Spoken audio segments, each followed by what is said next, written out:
Viti i ri kinez që si vjet kremtohet më 17 shkurt u festua në Tiranë me 2 veprimtari kulturore.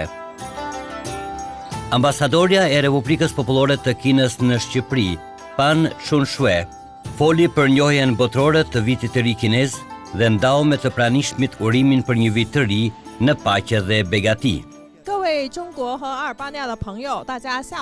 Kjo veprimtari është organizuar nga Ambasada Kineze në Shqipëri dhe Instituti Konfuci.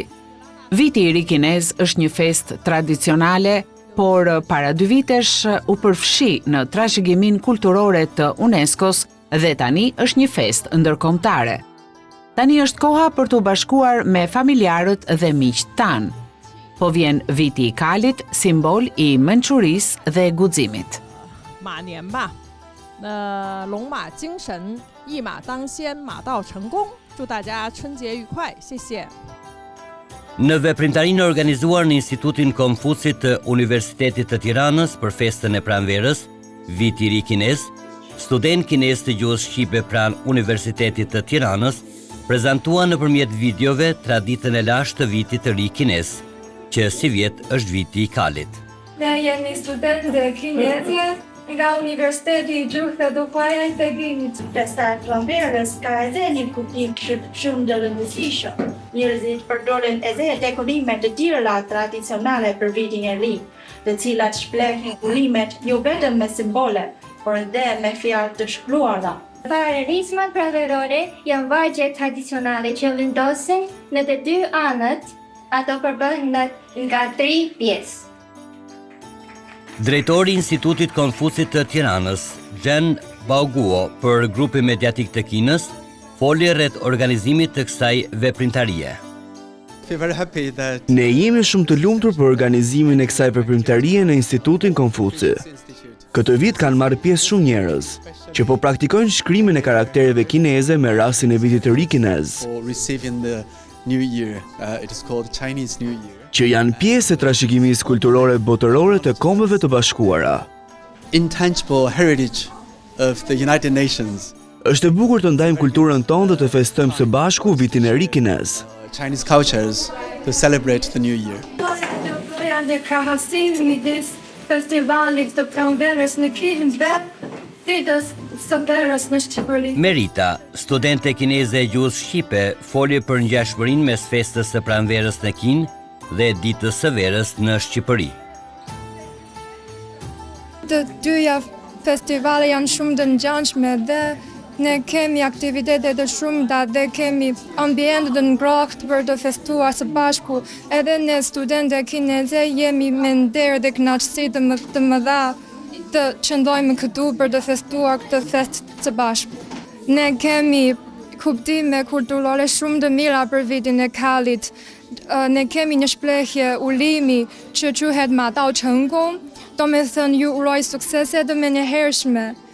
Kështu ju uroj gjithë të mirat në vitin e ri. Rinva dhe Fraj Gjeka bashkë me familjen kanë jetuar prej vitesh në Kinë. Ata flasin plot entuziazëm për lidhjen e tyre me Kinën. Erdha këtu edhe kisha mundësi që të shikoj vitin e ri në një aspekt tjetër. Më vjen shumë mirë që erdha, që mund të festoj me të tjerë. Kjo është një fest që të gjithë blidhen edhe shijojnë atë kohën që janë bashkë. Sot shumë kinez folën shqipe dhe jam shumë i surprizuar. 祝大家新年快乐，马到成功。 Në mjedisin e ngrohtë të këtij festimi nuk munguan antarë të shoqatës së miqësisë Shqipëri-Kinë, ish student shqiptar të viteve 60 në Kinë. Njëri prej tyre është Sotira Gjiçaro, nënkryetari i shoqatës së miqësisë Shqipëri-Kinë.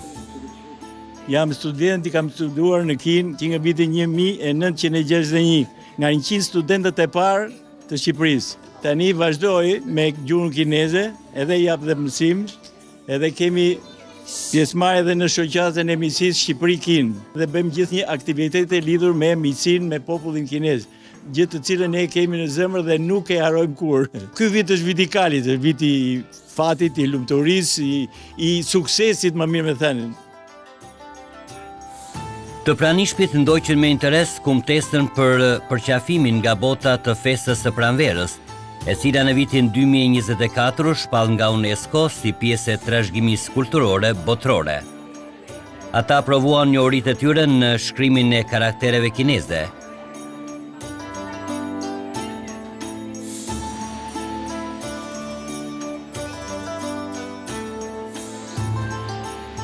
Gjatë veprimtarisë u shfaq dhe promo e galas së vitit të ri kines së grupit mediatik të Kinës. The CMG Spring Festival Gala. This is where it gets cool. This is where we feel the warmth. And this is where the celebrations heat up. Wherever you are, when the CMG Spring Festival Gala begins, you are coming home.